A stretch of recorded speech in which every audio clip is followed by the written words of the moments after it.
Hello, everybody. Welcome back to another edition of Terrace Talk. It's been a whole week without a football match, which is quite rare in this current season. But Norwich travelled to Hillsborough on Sunday, not on Saturday. So make sure you've corrected yourselves. Sunday lunchtime, which I believe is Mother's Day, to take on Sheffield Wednesday. We're going to be previewing that game in the next half an hour or so. So I'd like to be joined by Norwich fan and YouTuber Megan, and also Dan Fudge from the Wednesday Week podcast. Megan, let's start with you. Thank you very much for joining us first and foremost. How are you doing? You've probably got the luxury. Your hair looks a bit better than mine does at the moment, given hairdressers are closed. But how are you finding watching football behind closed doors? Because for fans, it's quite a surreal experience. Yeah, it is definitely strange. I mean, I was lucky to go to quite a few games the 2 seasons before. And so it's gotten to the point now where every time we're watching a game, I say, oh, I can't wait to be back there in person, like every single time. But I think at least a benefit of it is that I can watch every game still. Do you know what I mean? Although it's online, at least I can watch every game. But I do definitely miss being there in person now. It's reached that point where I'm ready to go back. Yeah, and I think they're ready to have you back. Believe you me, it's certainly not been the same. Dan, I guess we were kind of joking off air that maybe it's you're not looking as forward to going back, given Sheffield Wednesday's current form. No, I've completely given up on football, but I'm just going to make a quick note that it's Mother's Day on Sunday. Just forgot all about that. I've got other things to worry about. I've managed to pattern up my sock collection. Wipe down a few surfaces that needed wiping. Just that type of thing. I've just been catching up on some house things. Having football for me has not been great this season. Well, I was going to say last time we had you on, I think Tony Pulis had either just been appointed or wasn't long into his 10 days it seemed like reign, and you were pretty scathing about that. How are you feeling about life now? Obviously, you're third permanent manager of the season. Darren Moore has just come in. Are you feeling, even though the league position doesn't suggest maybe being the most optimistic, are you feeling quite optimistic about the future for Sheffield Wednesday now Darren Moore is in charge? That's a hell of a question, but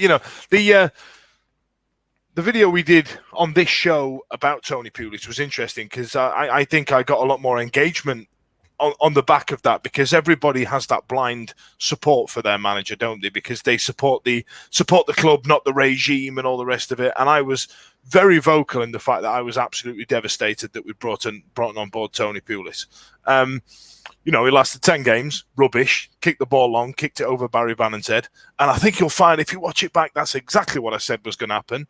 And then we had Neil Thompson who got a couple of wins, and we all went, yay! And then we lost 7 on the bounce, or 6 on the bounce under him after that.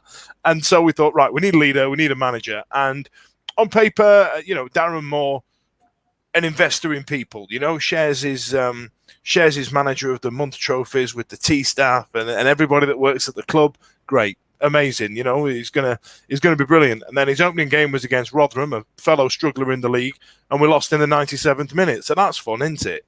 You know what I mean?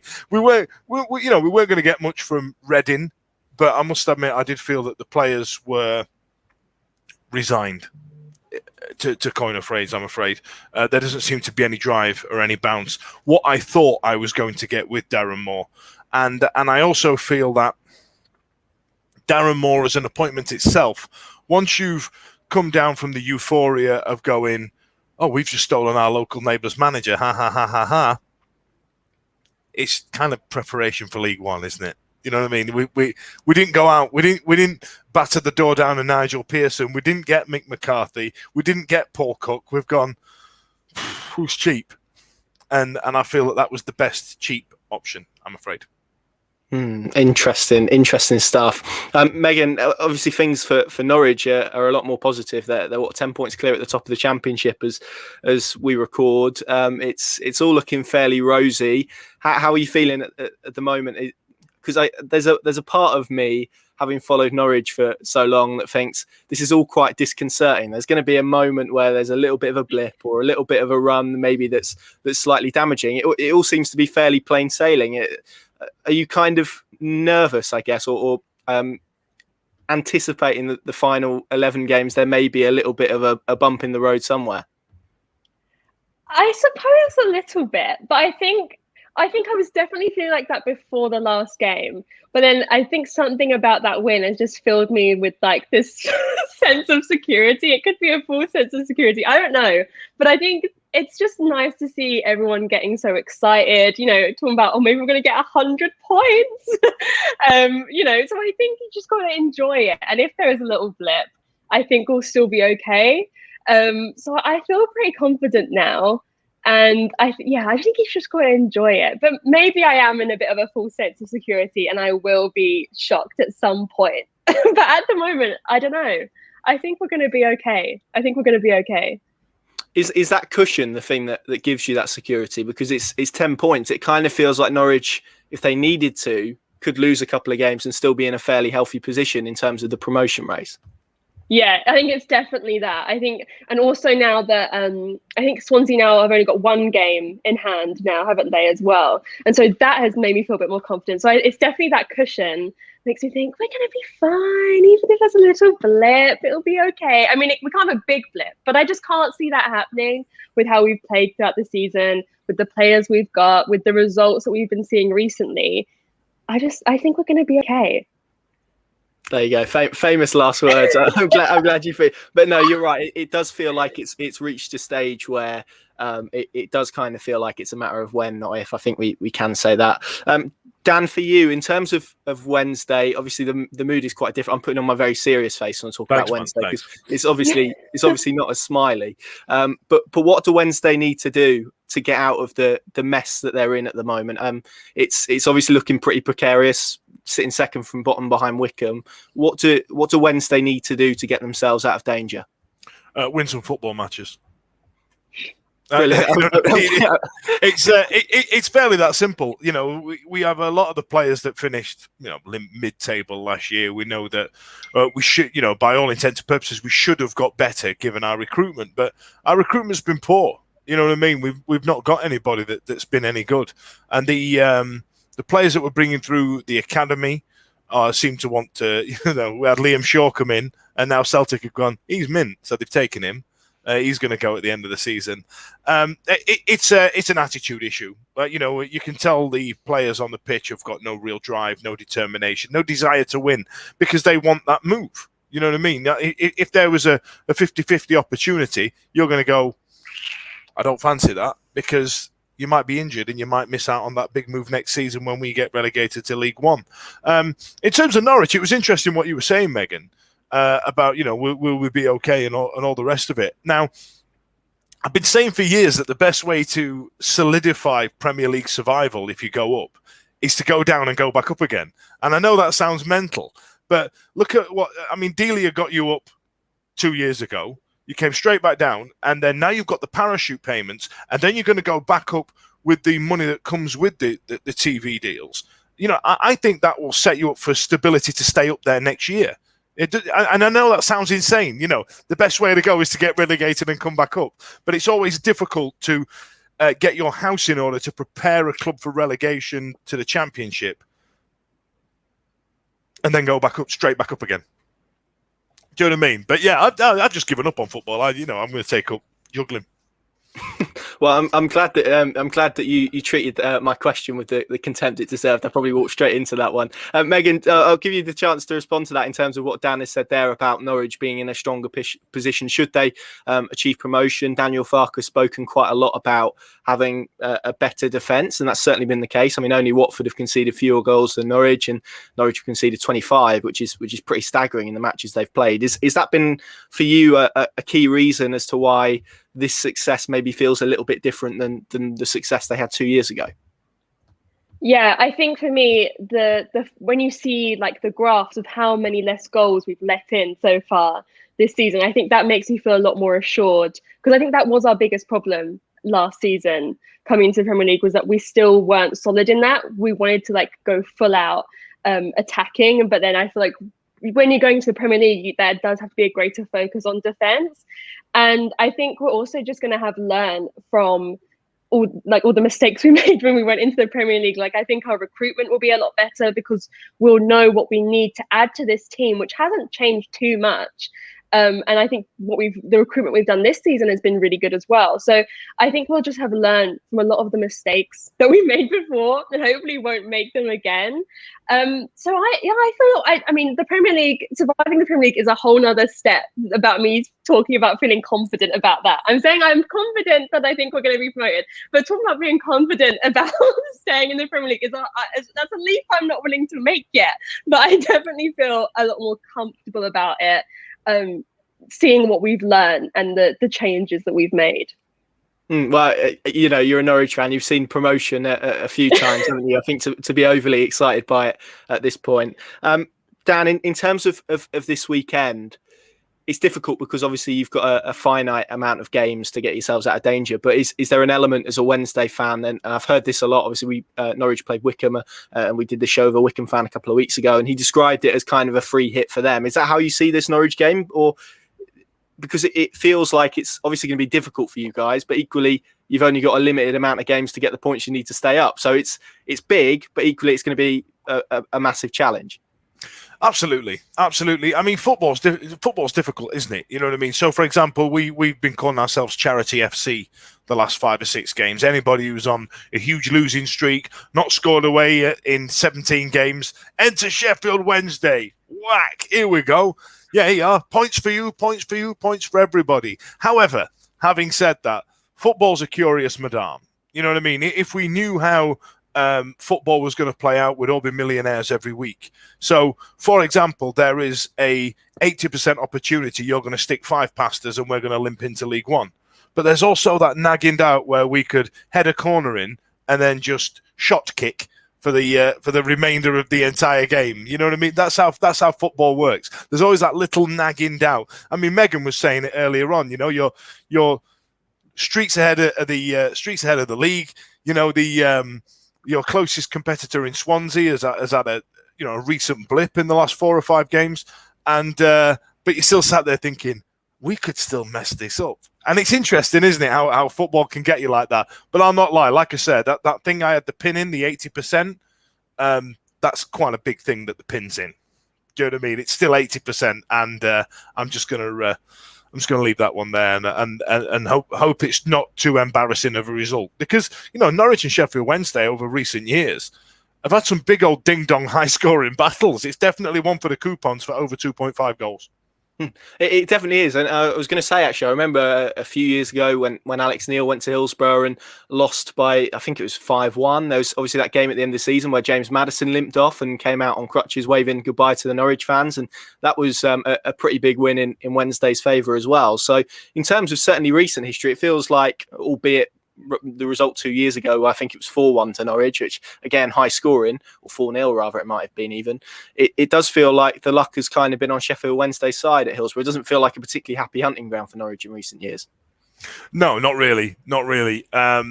It's always some great games. I mean, we remember it well for that. You had a last minute free kick, that same game that Forestieri scored that 35-yard. Yeah, it goes back 5 yards every time it gets spoken about. So, it was 25 yards the other week, and then I brought it up earlier on this week, and that was 30. So it's now 35 yards. He was in Suffolk, wasn't he, when he struck it? Yeah. He was playing away at Ipswich, and it went to the top bins at Carrow Road. Like that's what it was. You know what I mean?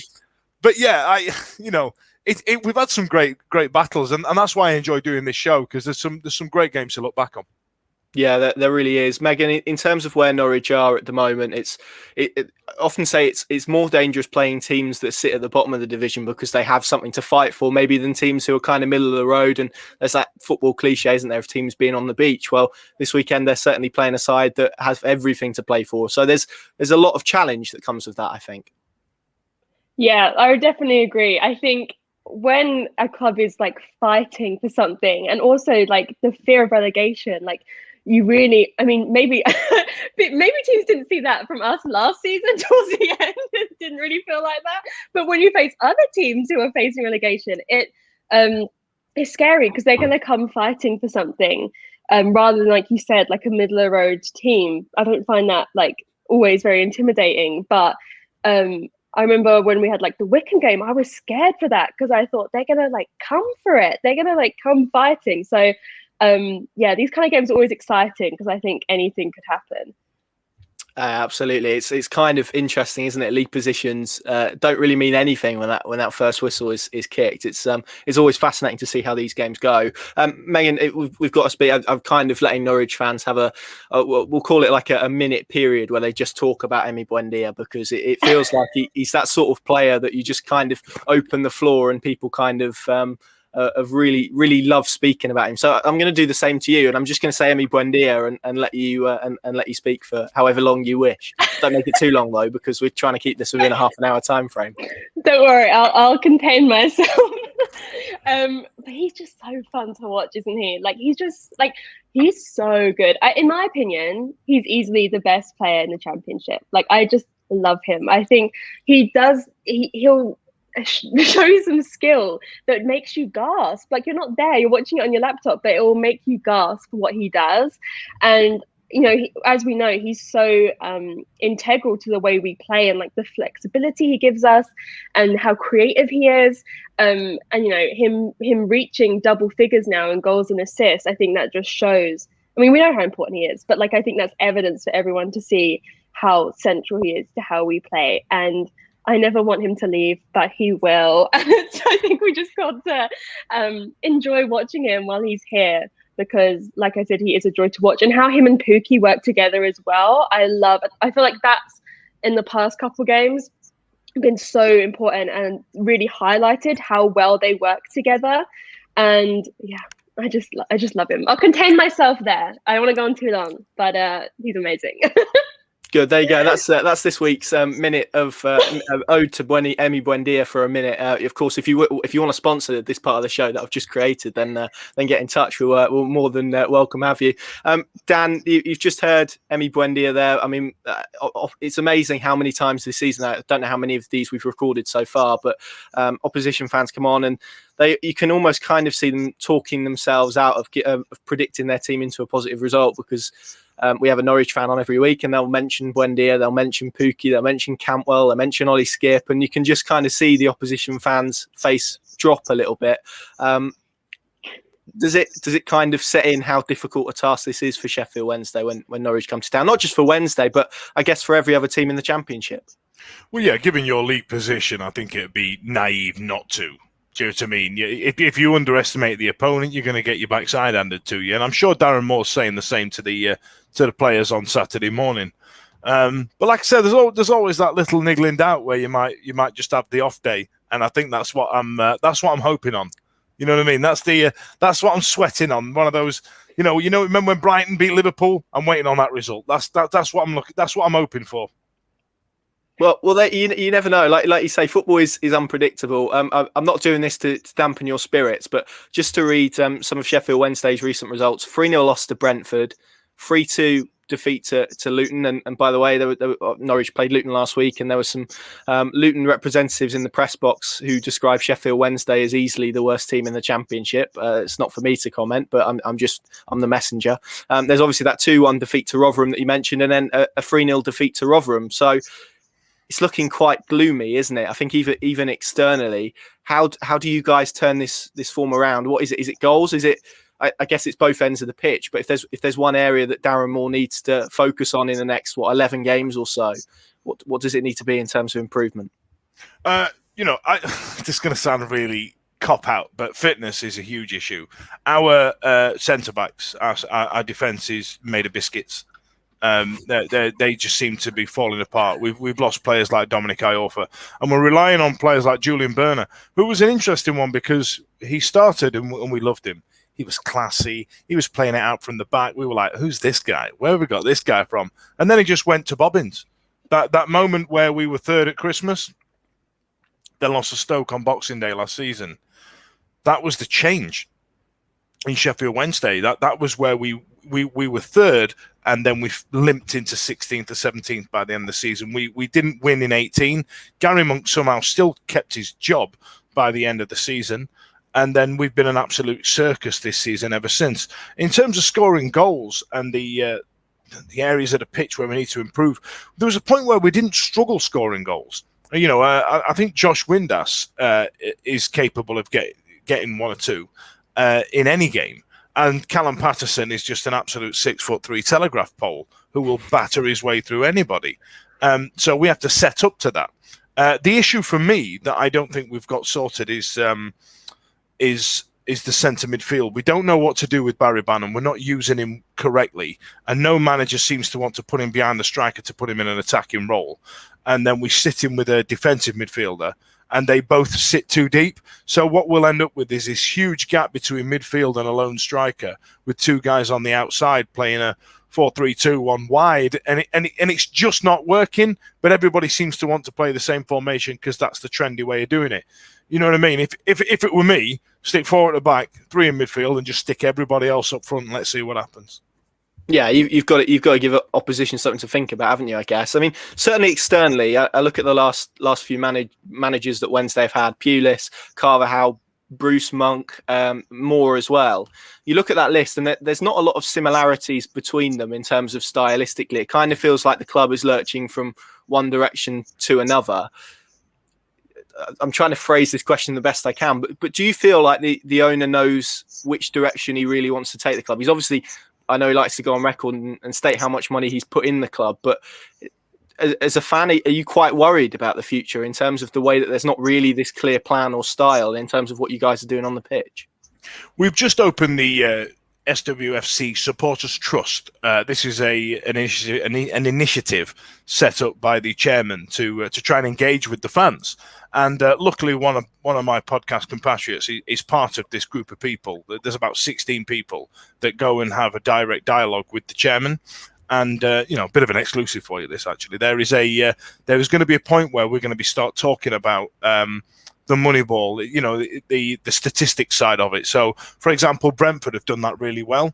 They've managed to replace one very good striker with somebody else who's also scoring goals because they've worked on stats like expected goals, for example, which is always the best one to talk about. So I believe in terms of strategy, that's where we're going to go. However, what you were saying about changing manager and changing styles, we haven't bought any new players. So what we've got, every new manager that comes in is very much a team of square pegs, and every manager turns up with their own board of round holes going, right, you're going to fit into this. And most notably for that was Tony Pulis. Like I said to you back in December, we've got Barry Bannon stood in the middle of the park, our most technically gifted footballer that we've got, going, that's incredible. Look at that. Look how high he's kicked that. And it's just not football. Yeah. I personally, I am concerned for Wednesday. I'll be completely honest. Megan, given what Dan has said there and kind of what we've spoken about over the last couple of questions or so, does it make you pleased the way Norwich City are running at the moment in terms of they do have that sporting director, head coach model, recruitment-wise, bar that season in the Premier League you mentioned, has on the whole been pretty positive. So there's a lot of things to like about the way Norwich run their club, I guess, from a supporting perspective. Yeah, I think you just summed it up perfectly. I really love the way that it's run. I'm only a fairly recent fan of Norwich, only maybe the past 4 years. And part of what I loved about the club when I first came into it was the way that it was run, and just the atmosphere of the club, from the top down. And so definitely hearing Dan talking made me feel a lot more grateful. Sorry, Dan, for how it's run, and I think we're very lucky as a club that how it's structured and everything. So yeah, I think you summed it up perfectly. But it makes me feel a lot luckier. I guess the best example that usually gets referenced in terms of Norwich City is obviously Timu Pukki. There's a man that they signed on a free transfer, and his goals against Luton now mean he scored 20 for the season, which is the figure, isn't it? When clubs say, what do you want in the summer? I want a 20-goal a season striker. Well, Norwich have got one in terms of Timu Pukki. In terms of value for money and everything that Dan spoke about there in terms of using statistics, he's been absolutely exceptional. Now 14th on the all-time goal scoring list for the club, which is some achievement in terms of 2.5 years that he's been here. It's absolutely crazy. And when you think even people like Kenny McLean as well, that was great business. I think he was only, I'm going to make a mistake here, 200K, right? Maybe. Yeah, you're about right. Yeah. Okay. So I think with so much of our team, you can see that value for money. I mean, obviously, Teemu Pukki is like the extreme example because he was free, and that is absolutely bonkers that we got him for free, and then we've had the amount of goals from him that we have, and like he's still on form. Like I think he's on such good form right now at the moment, and also when you watch him at the moment, there's always like. It's crazy that he's scoring goals at the rate he is, but there's also like there's a few that he misses like a big chance every game. And you're like, oh my god, you were so close to scoring that. Like he could have done it. Like he's close. He could be scoring even more goals than he is at the moment, and he's doing well as it is. So yeah, I think he is the one that's always mentioned, but I think so much of our team is evidence of like good recruitment at good prices. And yeah, and also like how many players we have come up through the academy as well, I think is amazing, and how we buy players in and they're maybe in the academy for a year and then break through and stuff like that. I think that's all evidence of how well it's run. Absolutely. I mean, the good thing about Teemu Pukki now is that he's also moved into the category of the best goal that wasn't scored that I've seen, which was last weekend when he flicked that ball over his head, and I mean that would have been up for the Puskas Award, I think, if that would have gone in. Dan, I don't want this to act like a counselling session, but in terms of what Megan has said there, and also when you think about Barnsley and obviously what they're doing at the moment, and without being disrespectful to Barnsley, Sheffield Wednesday are a much bigger club in terms of history and support and fan base as well. I guess you could also throw in what Huddersfield did a few years ago. You could even throw in what Norwich are doing now. There are probably smaller clubs making more of a success of life in Championship than Sheffield Wednesday at the moment. As a supporter, is that kind of the frustration for you? I think the biggest frustration that all Sheffield Wednesday fans will have, and if you ask them, they'll tell you, is the fact that we've turned up. We've turned up in our numbers. We've put our money into the club. We've turned up at away games. We've been buying the overpriced tat from the shop. I was telling you off air about that we were the last club to get our shirts on sale in March. We've done our bit, and for now north of 2 decades. We've now not played at the very top level, having paid our 10-year season tickets that people were buying for $4.5K or that actually happened. And then we got a free year in the Premier League if we got there, and that's not going to happen. I think we're fed up of we're doing our bit. We're putting our graft in, and we are not getting repaid.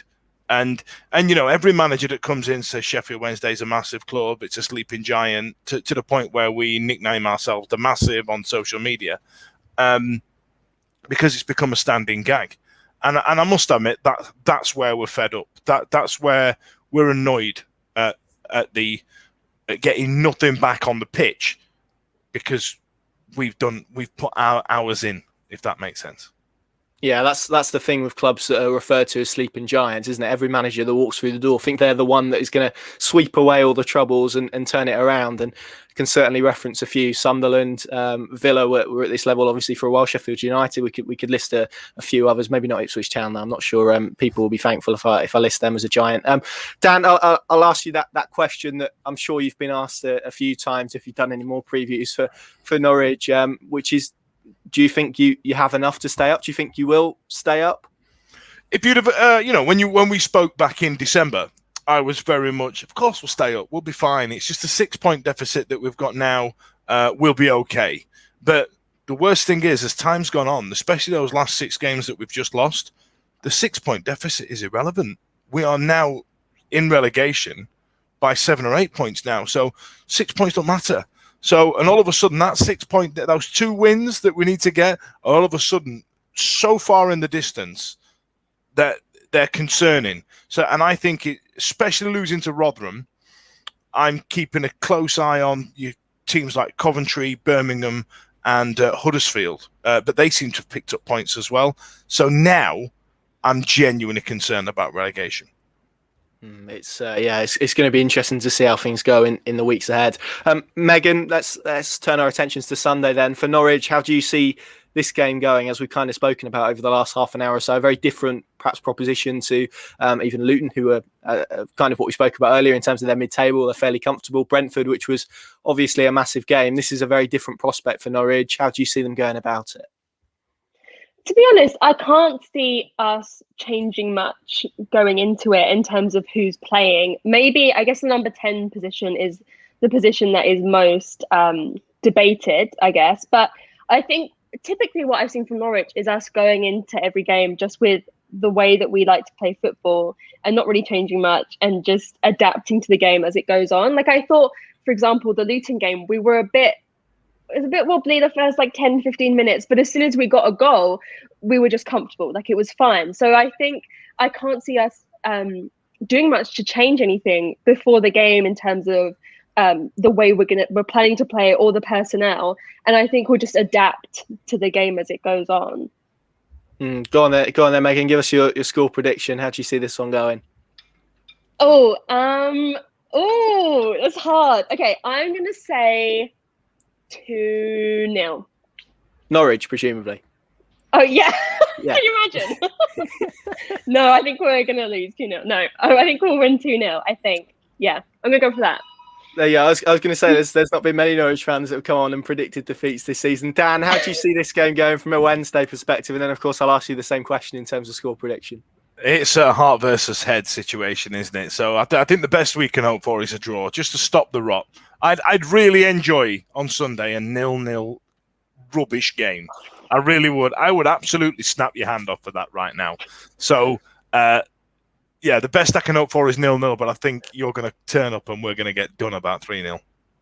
Oh, there you go. Well, as we spoke about earlier, they're often high-scoring games, aren't they, between the pair? So it will be a good watch. There we go. I've teed it up for a 0-0 for you now, Dan. So that's an absolute certainty, guys. Thank you very much for joining me. Really enjoyed that. Of course, Pinken.com, the place to go. My colleagues will be at Hillsborough on Sunday. You can follow all the action on our website. Of course, it's on TV as well. This one, which may be a good thing for Norwich or a bad thing, or a good thing for Wednesday or a bad thing. We shall see as the nation watches on. Thank you very much for watching. I hope you're all keeping safe, and we'll see you again very, very soon.